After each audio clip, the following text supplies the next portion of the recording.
Paul Vanderklay, and he was covering a political discussion where Benjamin Boyce and Local Distance and another guy, and they were trying to talk about what is the unifying theme, I guess you could say, the unifying narrative on the right. They couldn't really identify it, and I think that ultimately it is, something that comes out of the biblical narrative, and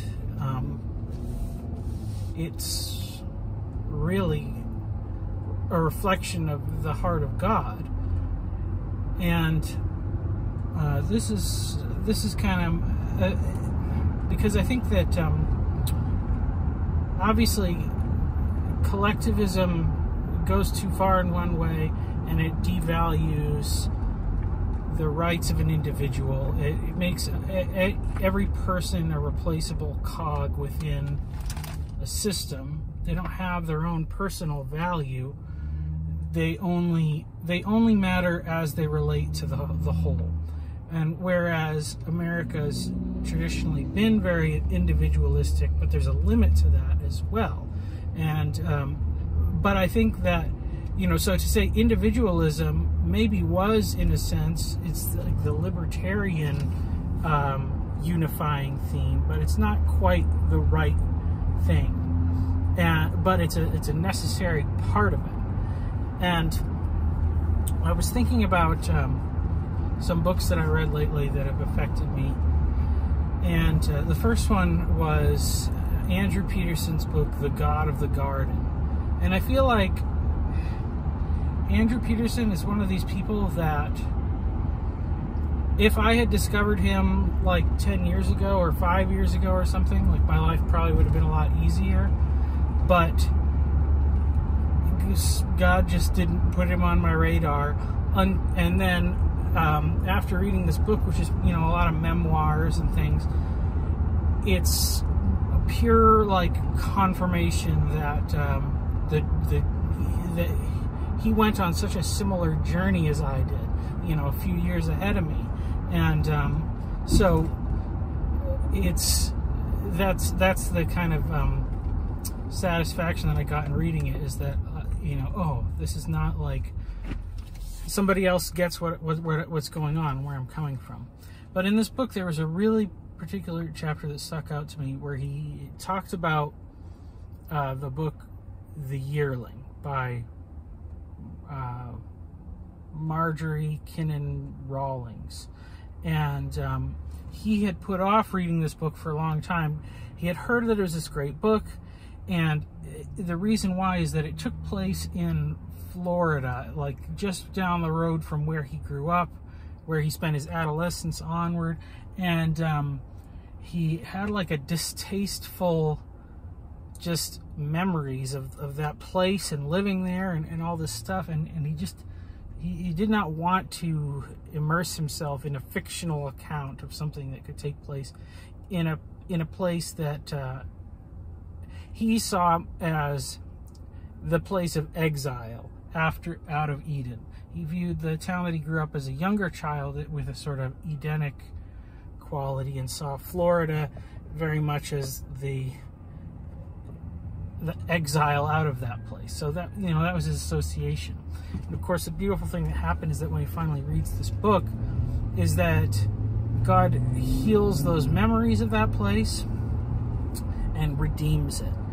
And he wrote this song called The Ballad of Jody Baxter, which is kind of like him having a conversation with the main character of the story, Jody Baxter, as an adult, after the events of the book have taken place. So in a real sense, it's like he's saying what I could relate to Jody, and they're kind of having a little conversation. So after reading that, then I had to go read the book to find out, what it was all, what was in it. And I do think that having his reflections on it first probably helped me to pick out things that I might not have gotten overall. And really,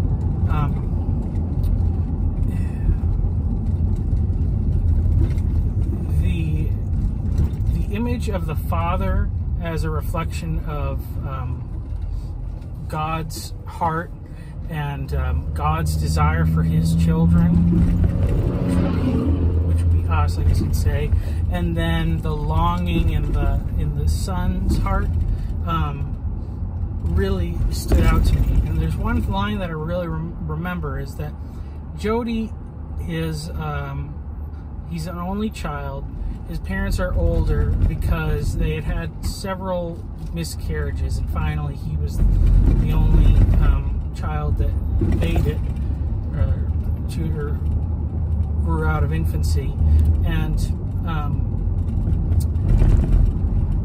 you can see that his father's heart was very much for children. He orientated his life around this desire in the land that he decided to settle on, in the woman that he decided to marry.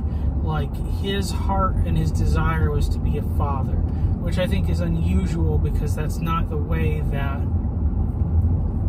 it's not the normal way that male characters are portrayed, which makes him very spiritual, I guess, in a sense you could say, though he's a redneck. But Jody's like 12 years old, and his great desire is that he really wants a pet.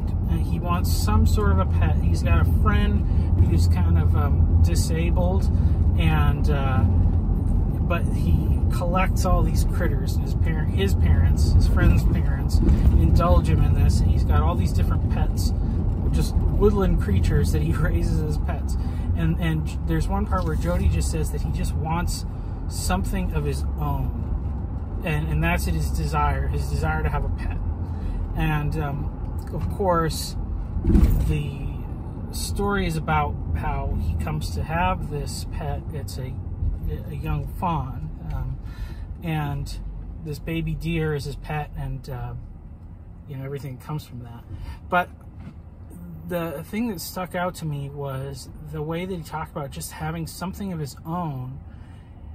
It reminded me of the story of David when Nathan comes with this parable, and he's talking about the lamb, and that the man who had this lamb and raised it as his own child, and just like that was something of his own.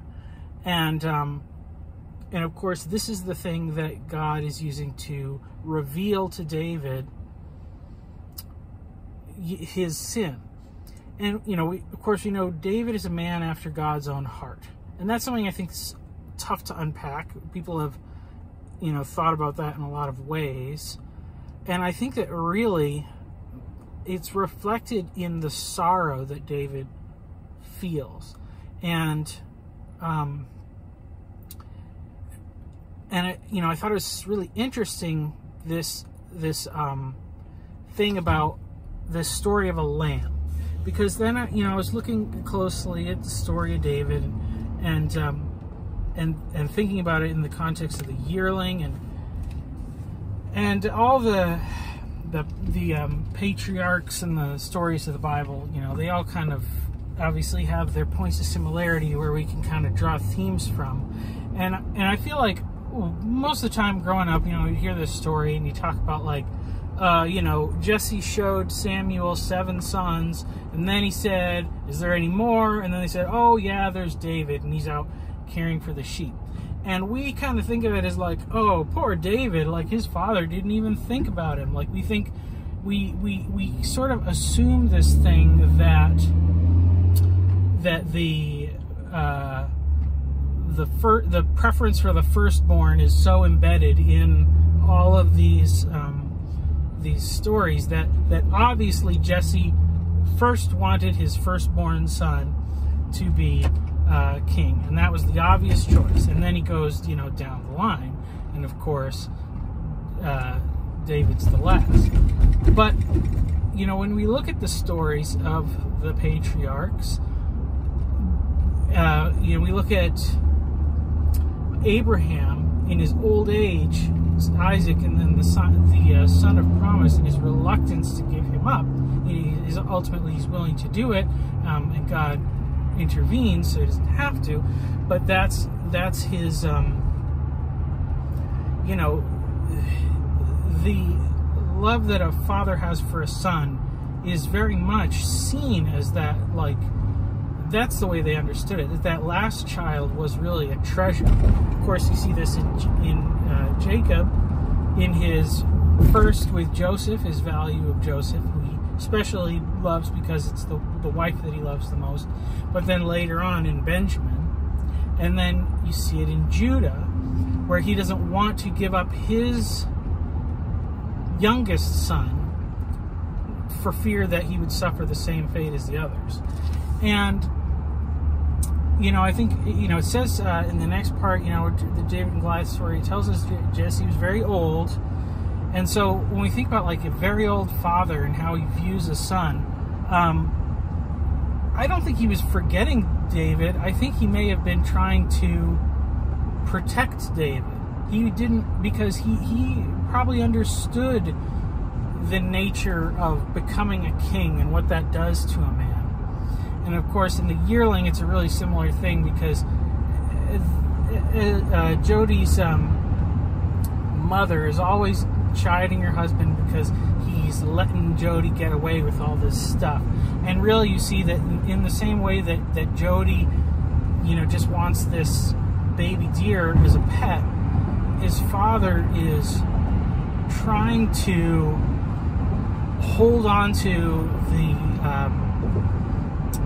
just the precious nature of his son, this one son that finally survived, you know, which is really what he's always desired, was to have a child. And obviously he desired to have many, but he has the one.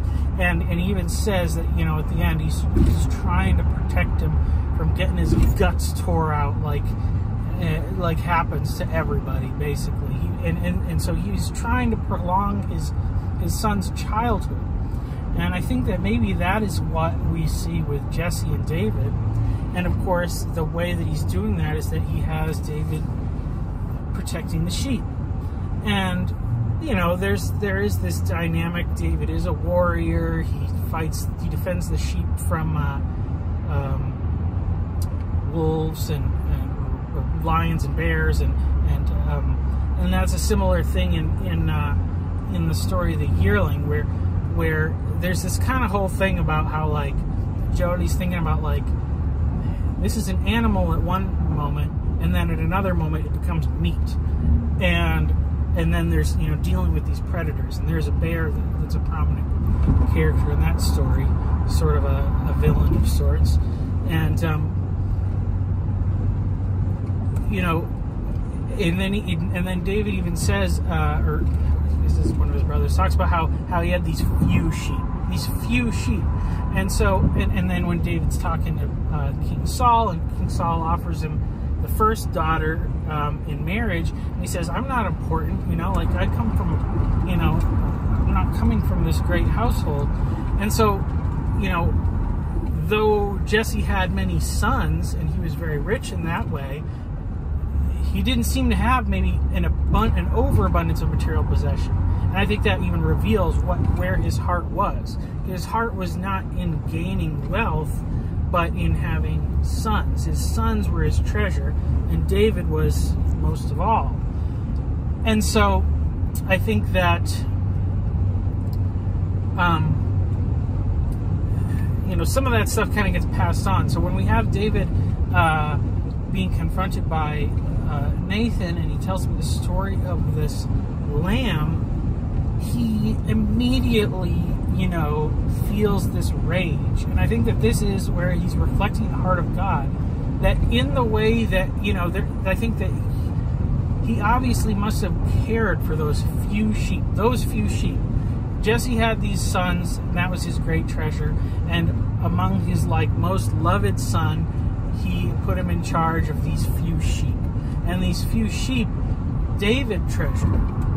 And, you know, he was willing to, like, you know, because I think, how upset is a father going to be? A father who loves his son. If the son says, a bear came and stole a lamb, but I didn't want to, I was worried I might get hurt, so I didn't fight it. Would the father be upset at all? I don't think so. I think he would have said, I'm glad you kept yourself safe, because you're more valuable than a lamb. But to David, those lambs were worth risking his own life for.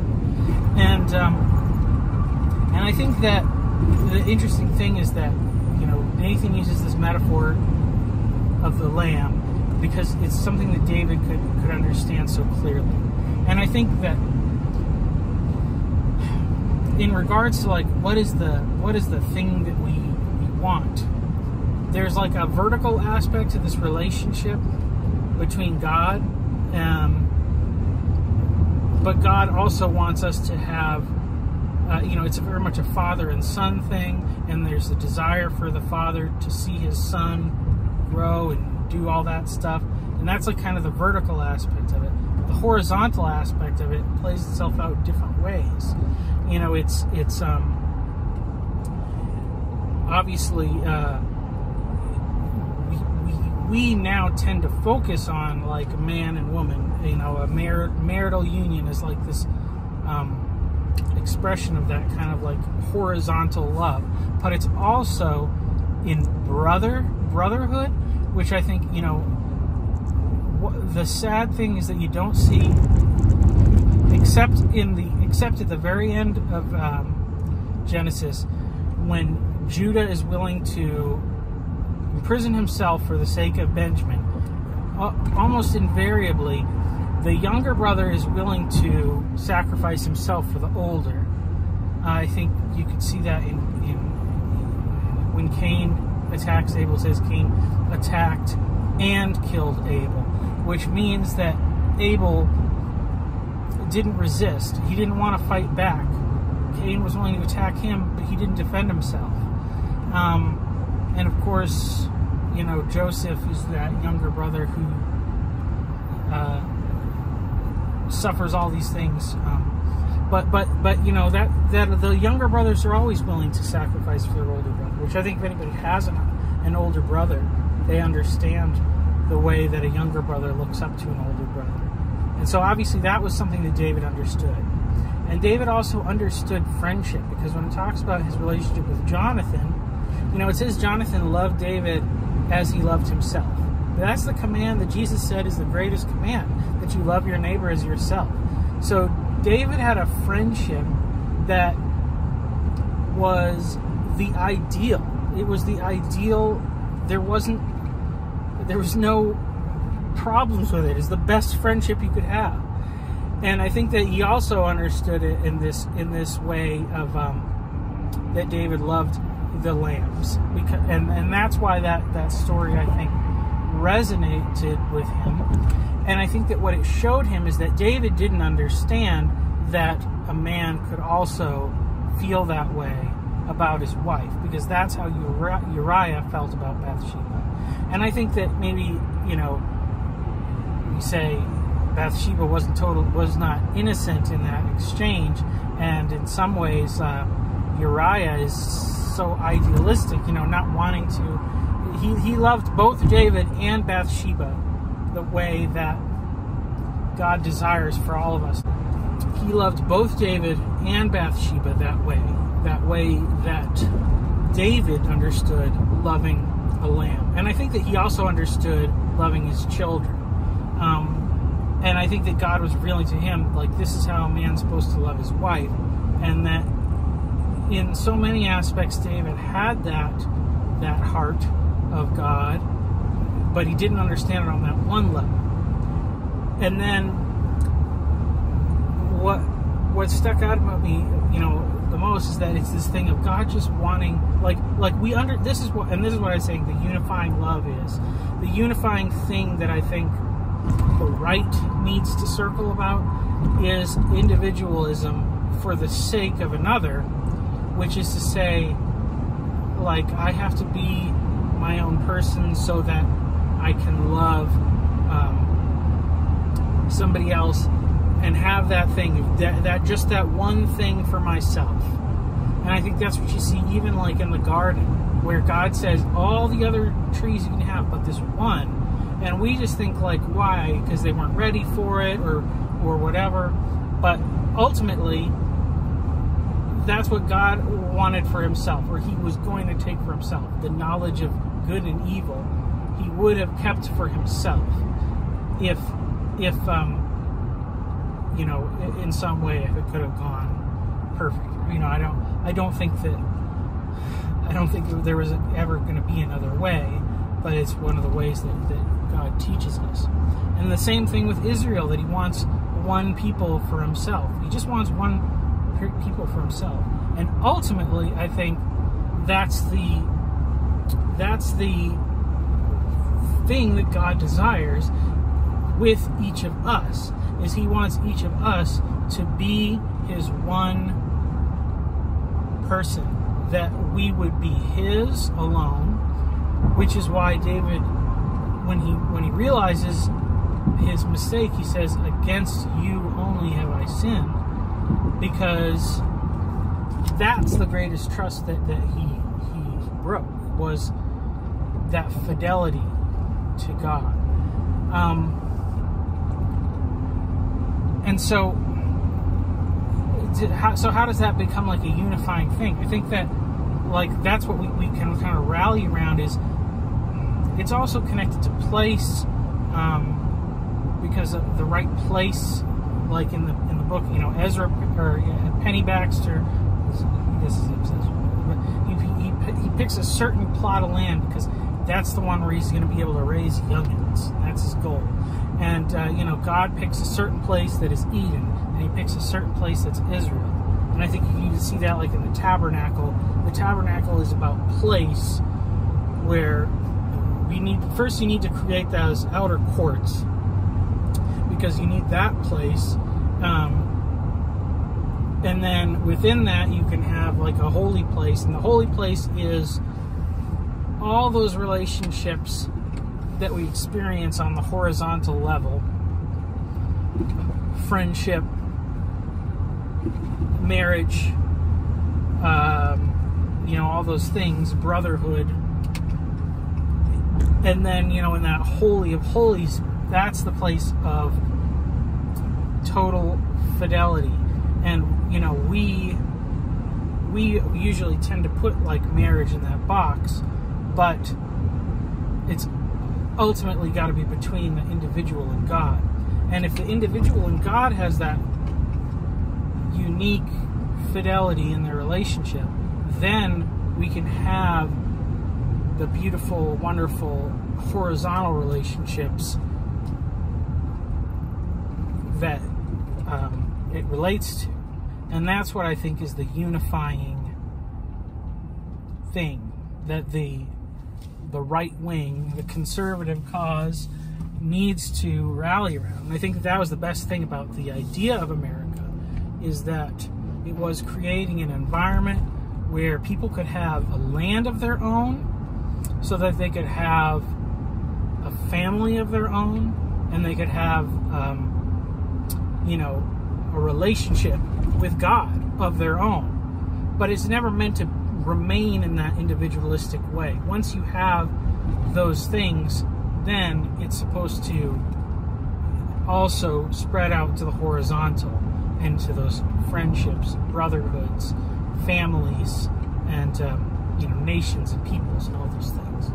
And so I don't know how you would articulate that in, like, a little phrase, but that's the way that things are built. And obviously that's a cruciform shape between that vertical relationship between God and between people. So those are my thoughts, and hopefully it makes sense.